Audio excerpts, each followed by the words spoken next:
GT216. This old-time radio program was originally aired live, long before the advent of high fidelity. We hope, however, that any variance in audio quality will not take away from your pleasure in listening to this, one of the all-time favorite shows.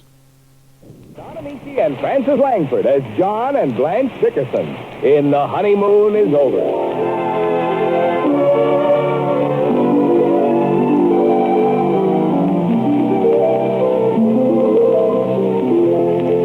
John Bickerson has finally succumbed to his wife's demand for a larger apartment and promised to raise enough money to put down on a house.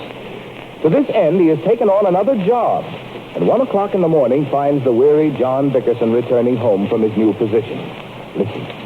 Oh, my bed. John, is that you? Yeah, it's me. How's the new job, dear? I hate it.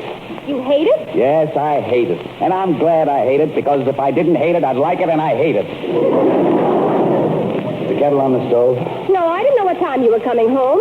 Are you going right to bed? I'm going to make some hot tea and bathe my feet. Can't you bathe your feet in plain water? I am going to bathe them in plain water. I want some hot tea to drink. You go to sleep. Well, I don't see any reason for you to be so disagreeable, John. I haven't done anything to you. No, you haven't done anything. All day and all night you beef about getting a bigger place to live in. It isn't bad enough I work like a slave on one job. You force me to take another one. I'm so tired I can't see. I don't see why we should live in this rat's nest when all our friends have such lovely homes. You can't blame me for wanting to better myself. Well, stop wanting to better me. It's a wife's duty to see that her husband gets ahead in the world. You can't say I'm not trying, John. No, Blanche, I can't say you're not trying. You're the most trying woman I ever met in my life. That's the thanks I get. Don't walk out on me when I'm talking to you, John.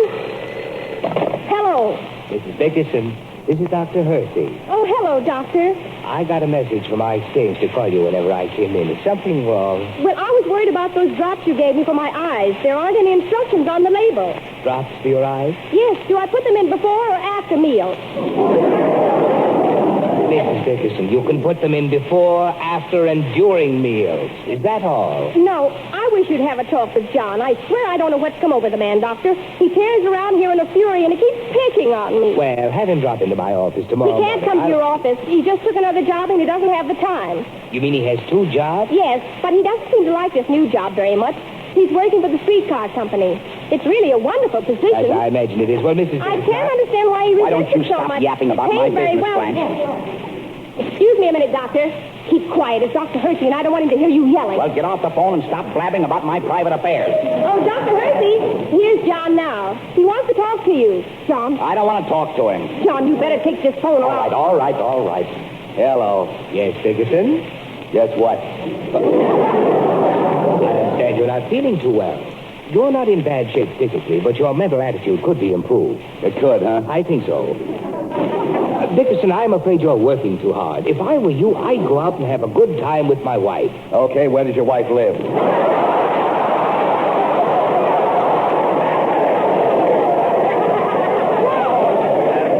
What was that? I said I'll think about it, Doctor. Good night. Now, what's the idea, Blanche? Why must you tell everybody everything that goes on in my life? Well, what's wrong with telling people you have another job? Just don't do it, that's all. I'm not too proud of slaving 7 years as a dog food salesman without having you tell everybody I work for the streetcar company. There's nothing to be ashamed Well, of. don't do it. Oh, stop yelling. Just take off your conductor's uniform and go to bed. I've never been so embarrassed in all my life. Well, what's wrong with being a streetcar conductor? Nothing's wrong with it. I just don't like your friends getting on at every corner and staring at me. How come all your friends suddenly decided to ride on the streetcar? And why did they wait for mine? Are you crazy, John? I told them to ride with you. What for? Don't you want to do a good business? Why should they patronize some rival streetcar conductor who they don't even know? What? Fold your pants neatly so you look nice tomorrow night. Where are the nickels, John? I got 15 cents in my pocket. 15 cents? I sent you over 40 customers myself. You don't think I keep that money, do you? I had to turn it into the company. All of it? Yes, all of it. What are you hitting at, Blanche? I didn't say anything, did I? No, but I know what you're thinking, and you better get those ideas out of your head. What idea? Never mind what ideas.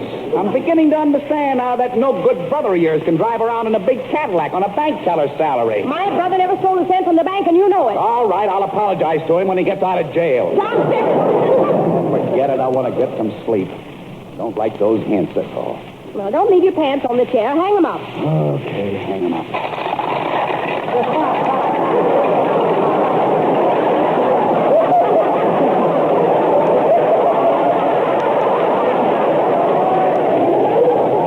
What are you staring at, Blanche? Where did all those knickers come from? Well, if you must know, I hit the jackpot on a slot machine. Are you satisfied?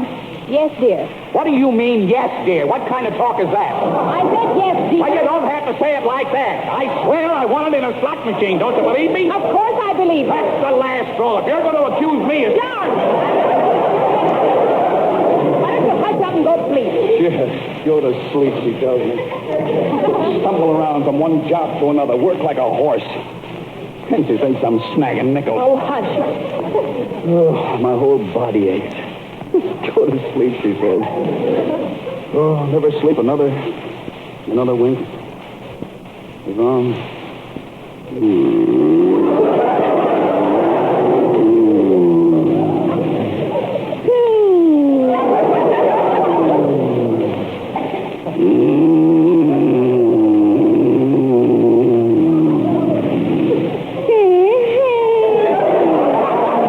Like he brought the trolley home with him.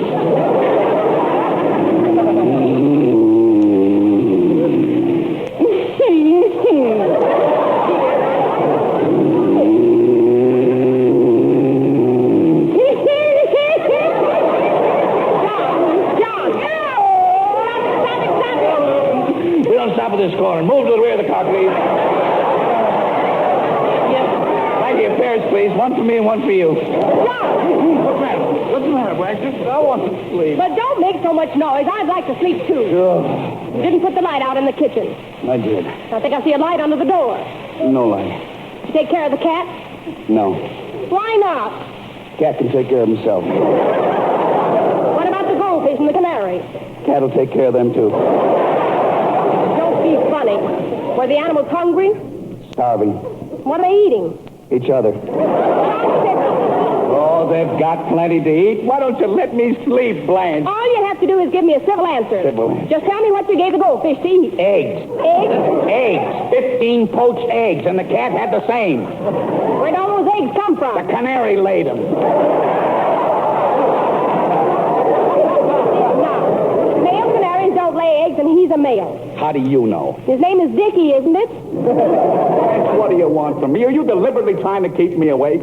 I don't see how you can go to sleep without kissing me goodnight. I can do it. Oh, you paid dearly for that. You'd better say you're sorry, John. I'm sorry. You are not. I am, too. I'm the sorriest man that was ever born. I don't know what's happened to you, John. Nothing. We were so happy last week. You were like your old self when we went to Al Homer's wedding. Oh. You danced with me and everything. Mm-hmm. It was a wonderful wedding, wasn't it? Wonderful. Such a sweet girl he married, too. Sweet. She's from Indiana, and somebody told me she once won a beauty contest. Do you believe that, John? Believe what? I don't believe she'd win a beauty contest. She's too big in the first place. In the second place, too. She is kind of hefty. I can't imagine what a nice boy like Al Homer could see in her. Did you notice how she dominated Al? Mm. John, do you like overpowering women? I don't know. I never overpowered any. Light the lights, will you, Blanche? I don't see why you gave her such an expensive wedding present. Did she like it, John? Who? Al Homer's bride. Did she like the bathing suit you gave her? Yes, she loved it. You should have seen her beam when she got into it. Good night, John.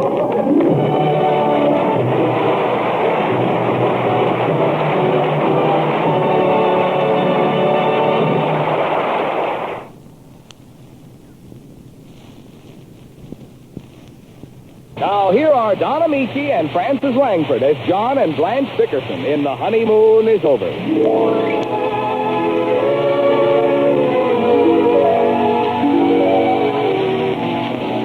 The Bickersons have retired.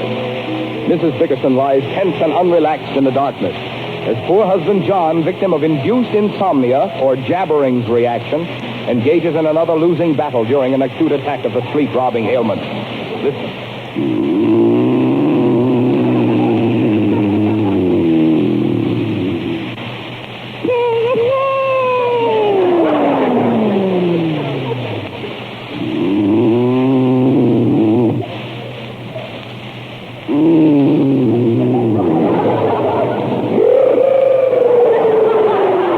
Like being married to a pinball machine.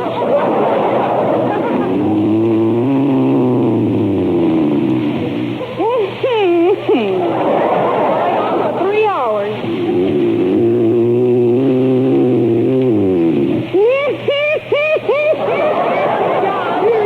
Turn over on your side. Go on. Wake up, wake up, wake up. Wake up, Wax. Oh, what's the matter? What's the matter, Wax? You've got to stop it, John. I can't lie here another minute and listen to those awful noises. You're awful. Why must I suffer all my life? You can stop that snoring if you want to. I know you can. No other man snores like you. How do you know? I talk to my women friends. Their husbands are so quiet they have to keep waking them to see if they're dead. No. What I wouldn't give to be able to sleep through the night just once. And me too. Not to hear that snarling and rasping and whining and roaring. Honest, John, who else carries on like that? Honest, John. Very funny. Oh, you're so funny, John Bickerson. No, I'm not funny, Blanche. I'm just sleepy. But what about me? I haven't slept for so long I'm a nervous wreck. My face is full of lines. I've changed into a withered old crone. You haven't changed since the day I married you. You look great. That's not true. You're just trying to make me feel good. I am not. You are, too. I am not. I wouldn't make you feel good if it was the last thing I ever did. How well I know it. Telling me I haven't changed since you married me. That's just a defense because you know you're to blame. Go on. Take a look at our wedding picture. Wouldn't hurt you to see how pretty I used to be. It hurts. Picture didn't do me justice at that. You never should have paid that photographer. I still don't see why you let him get away with it, John. Oh, go on. It's the best picture you ever took in your life, and you know it. How can you say that? Look at it. It's on the dresser. Go on, look at it. Not now. The pose is all right, but I've got my lips apart and I'm showing the end of my tongue. I didn't know there was an end to it. That's too bad about you. Why do you think I like to keep looking young and beautiful? Only to please you. I'm pleased. If you wanted me to, I'd even have my face lifted. You don't have to have your face lifted. Really, John? Really, I like it the way it is, nice and saggy. But you don't think it's beautiful? Yes, I do. You do not? Oh, Blanche, I do. Then why don't you say it? Blanche, you're beautiful. Your face is cameo-like in its perfection. Your nose is classic. Your eyes are like two limpid pools. Your lips are as luscious as ripe cherries, and I love you. How can you love me? You never look at me. How can I look at you and love you? Please, how can I look at you when I'm so sleepy? Please put out the lights, will you, Blanche? No, you're not going back to sleep, John. Why not? Because somebody has to sit up with the cat. She's going to have her kittens any minute. Let her worry. John, haven't you got any feelings at all? Listen, Blanche, I've got as much feelings as the next guy. But I have to get up in the morning, and I can't spend the whole night playing midwife to an alley cat. She's not an alley cat. Her mother was a purebred boxer. A boxer's a dog. For your information, a boxer is a cat, too. It's a special breed. They raise them in China. And our cat's mother was a champion boxer. Well, she didn't know how to defend herself.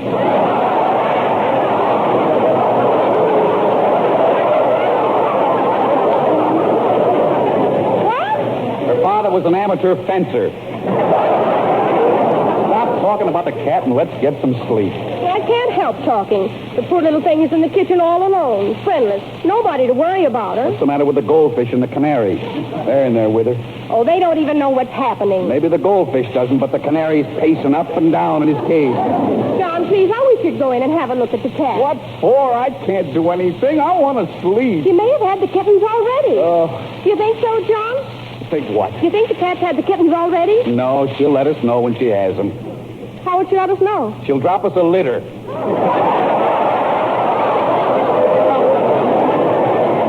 night, Blanche. And to think all these years I didn't know she was a female. We can't call her Peter anymore. I'll have to think of a name for her. Why don't you help me, John? No. Let me see. Marie. No, that's no good. Louise? No, if I call her Louise, Mel will get sore. Gloria. No, the cat will get sore. Oh, I've got it. John, wake up. I thought of a good name. Go to sleep. I've thought of a bad one. I'm going to call her Clara after my sister. Isn't that good? That's fine. And we can name the kittens after Clara's children. Kittens? Listen, Blanche, you don't think we're going to keep those kittens, do you? Well, why not? Why not? Nobody keeps kittens. If you don't give them away or something, you'll have 9 million cats inside of a year. Who's going to feed them? Oh, they don't eat so much. Well, how can you say that? That one cat alone can eat 5 pounds of liver and drink a gallon of milk a week. More than I drink in a month. You never drink milk. I don't eat liver either. 9 million cats living in luxury. And I don't even have the bare necessities of life. What do you mean? 2 weeks ago, I ran out of bourbon toothpaste. Have I replaced it? No. This morning, I sprained my ankle trying to get the last squeeze out of the tube. You and that bourbon toothpaste. I don't see how you ever got that crazy dentist to make it up for you. Well, the dentist said I needed a stimulant for my gums.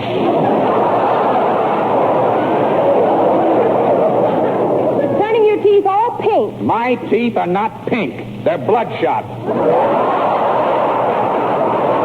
The only reason I use that toothpaste is because you're always beefing about how many bottles I buy. Well, people were beginning to talk. Well, what do I care? Well, I care. You think I like being married to a great big corkscrew? So I don't get anything I want. All right, marry a cat doctor and have all the kittens you want. Now, we should put out the lights and let me get some rest. Never a civil word. Never a sign of affection. And that's the thanks I get for standing by you through storm and strife. Helping you up the ladder of success. Success? Thank heaven we don't have any children to see the misery their mother goes through. I can just imagine if we had a daughter, a beautiful girl growing into a beautiful woman, about to be married, and her famous father is gallivanting all over Europe, denying his family. Nobody's denying his family. There she stands, a lovely vision in her bridal gown. No father to give her away. Blanche! Why don't you come to your daughter's wedding, John?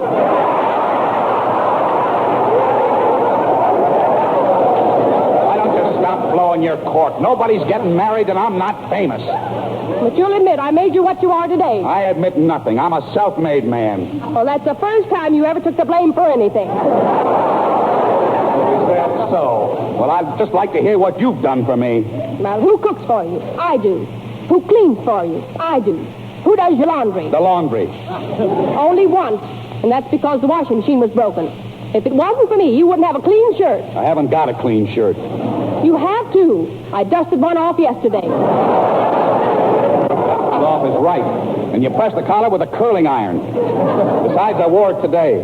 Today? What happened to the shirt you wore Tuesday? I wore it Wednesday. I was going to wear it again Saturday, but I spilled some gravy on it Friday, so I cut the stain out and made a brown collar for my Sunday shirt. Stop complaining. You've got 2 lovely shirts. One shirt. And it's not lovely. It hasn't even got a shirt tail. You don't need a shirt tail. Just wear your pants higher. Can't wear them any higher. I wear my pants so high now I have to unzip them to blow my nose.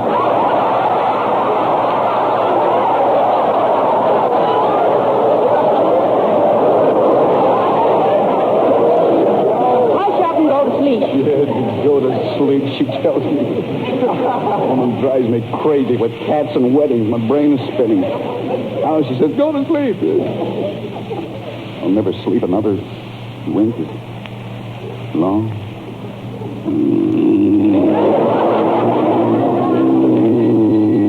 John, the telephone, answer it. Hello. Go to the phone and answer it. 2 o'clock in the morning and people call.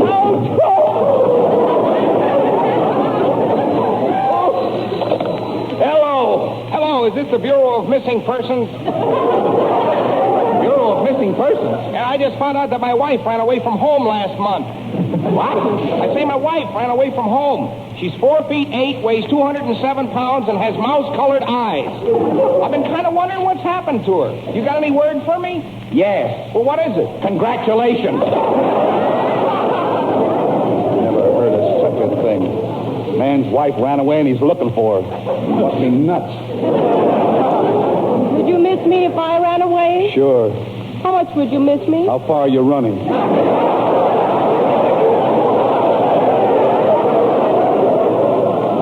I knew you wouldn't miss me. You're too selfish to miss anybody. And as long as you're out of bed, go to the kitchen and see how the cat's doing. Oh, all right, I'll see how the cat's doing. Well, I'll be... What is it, John? Oh, I can't believe my eyes. John, don't keep me in suspense. What is it? How could that happen? John, please tell me, has the cat had her kitten? She had one kitten. The biggest, fattest kitten I ever saw in my life. Bigger than our cat. Let me see. Look at that kitten, will you? Oh, you silly thing. That's not a kitten. It's her husband. Oh. Well, let him sit up and wait for his children. Good night, John.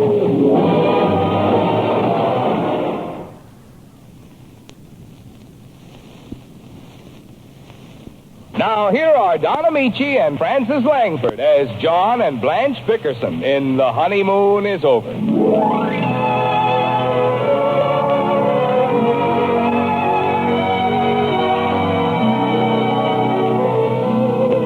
This day, the 14th of May, 1948, will go down in history as precedent-shattering.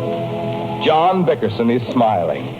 Despite the lateness of the hour, the fact that he has had perhaps the hardest day of his life at the office, has forgotten his front door key, and is forced to wait for a grumbling janitor to let him in, John Bickerson is smiling. Why? Tell us, John. 2 weeks vacation with pay. Oh, wait till I tell Blanche. Brother, I've longed for this. I'll sew myself into the bed sheets and sleep for 10 days. Good evening, Mr. Hooker. Sorry to get you out of bed, but I forgot my key. What are you laughing at? Laughing? Was I laughing? I'm sorry, Mr. Hooker. I didn't intend to flaunt my good fortune, but I have cast aside my fetters. Huh? I am as free as nature first made man ere the base laws of servitude began, when wild in the woods the noble savage ran. Dryden. Good night, Mr. Hooker. Poor fellow's been working too hard. I knew he'd crack up.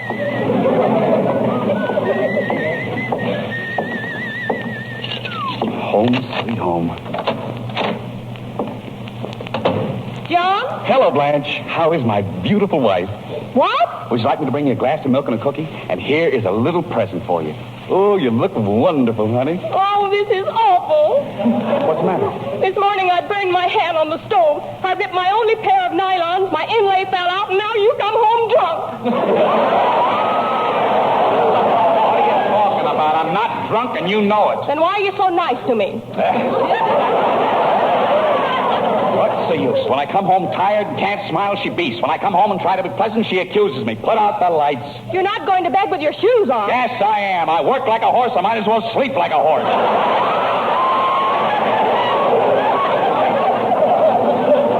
Why'd you bring me a present? What have you been up to, John? Oh, stop it. A husband doesn't bring his wife a present unless he's done something wrong. I brought you a million presents, and I've never done anything wrong. Never? Not since the day I married you.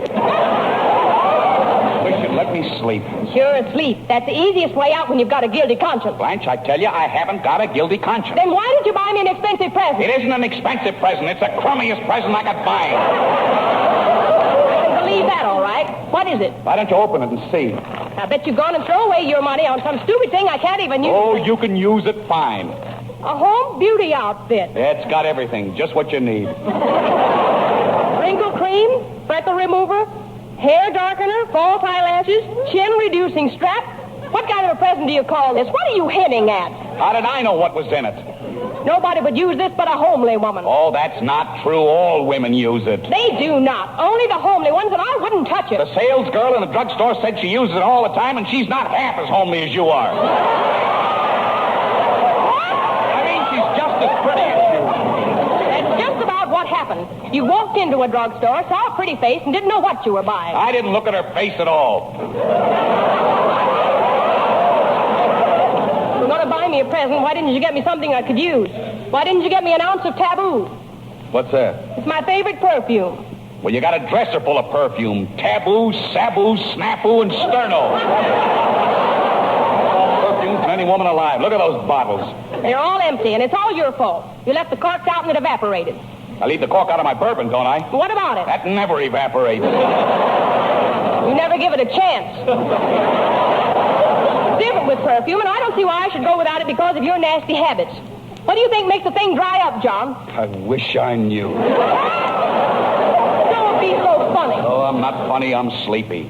You know, I worked at the office for 18 hours without a let-up. That's what you said you did. That's what I did.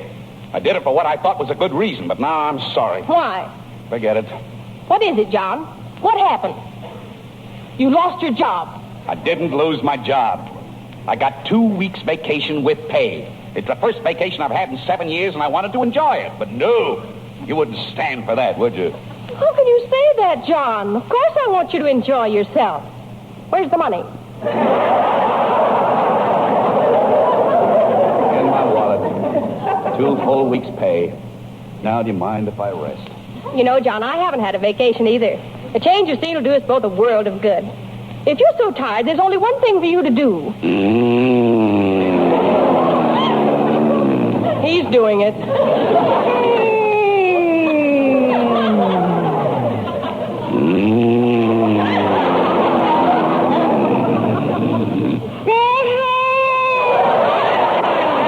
Where did he say that money was?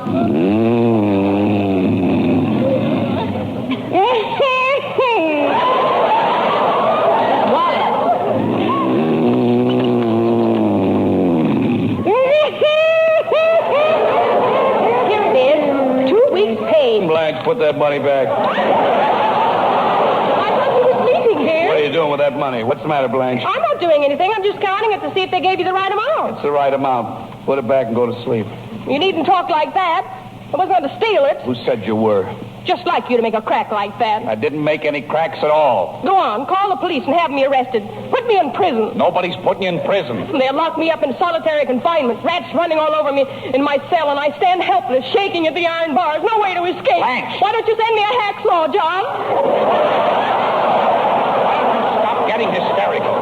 Well, don't go accusing me of taking your money. It's half mine anyway. It's all yours. All I want is sleep. I don't see why we can't go away on a vacation for a few days. You go. I told you I'm going to do nothing but sleep for the whole 2 weeks. We'll have to get up sometime. Not even once. How are you going to collect your unemployment insurance? What unemployment insurance? You're going to be out of work for 2 weeks. You can't collect unemployment insurance if you've got a job. If you're not working, you haven't got a job, have you? That's different. Why? I don't know why. Nobody does it, that's all. Well, what's the good of unemployment insurance if you don't get any money when you're unemployed? Being on a vacation is not the same as being unemployed. Don't tell me. What? Clara's husband, Barney, has never worked in his life, and he collects his unemployment check every week. He can't collect any checks if he doesn't work. I thought you said they only pay when you don't work. That's right. But you have to work before you can be out of work, so you have a legitimate kind of money you earn, but you don't get it. I don't get it. Oh, leave me alone. You wouldn't talk that way to Gloria Gooseby. Ooh, now don't start with Gloria. Believe me, if poor Gloria Gooseby would let you in the house, she'd make you work plenty. She always lets me in the house, and I never have to work at all. I mean, I hate Gloria Gooseby. Why don't you let me sleep, Blanche? I'll let you sleep, all right. And I'm telling you now, John, you've got 2 weeks off, and you're going to do one of two things. Do you hear me? I hear you. Either you start collecting your unemployment insurance, or else you fill in those 2 weeks with another job. Another job? This is my vacation. I don't care. It won't hurt you to work those 2 weeks, and we could use the money. Okay, I'll get another job in the morning. You say it, but you won't do it. Do it now. Go on, get up and get a job, you loafer. What kind of job can I get at 2 o'clock in the morning? What's the matter with being a night watchman? I won't do it. I won't do it. You've got no right to deprive me of my 2 weeks off. I don't care what happens. I won't get another job. All right, then. Promise you'll take me away on a vacation. There's no way out. I promise. Will you swear? Every minute that we're away.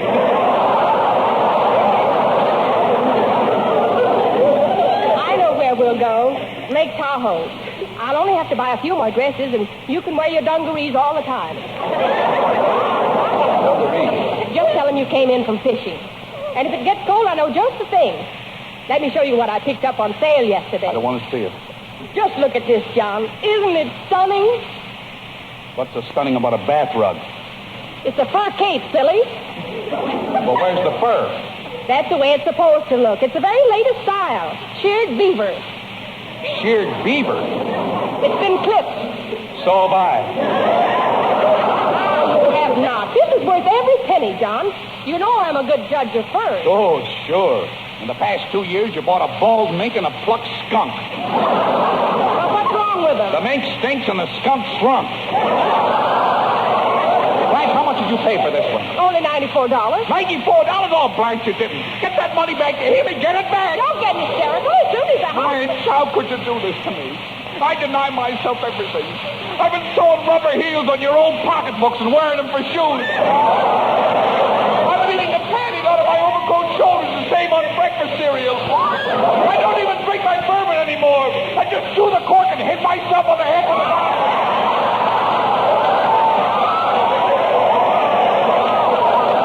I never spent a nickel on myself. You bought a bag of popcorn yesterday. That wasn't popcorn. My teeth fell out from malnutrition. I'm warning you, Blanche. Drop dead. Blanche, you're not going to get away with something. What do you want? Hello, Bickerson. This is Mr. Guernsey. Yes, Mr. Guernsey. I hate to be calling you at this hour, Bickerson, but something very urgent has come up. What happened, Mr. Guernsey? I just received word that our Chicago plant burned down and we weren't covered. This morning I filed bankruptcy proceedings and I'm closing up for good. What? I trust you'll find a new position and I do wish you good luck. Well, thanks. By the way, Bickerson, would you mind sending back that 2-week salary I gave you? I need every penny I can scrape together. Yeah, sure. I'll send it. Goodbye. Well, did you hear that, Blanche? No, what was it? My boss, Mr. Guernsey. Lost my job. Wonderful. Wonderful? What's wonderful about it? Now you can collect your unemployment insurance.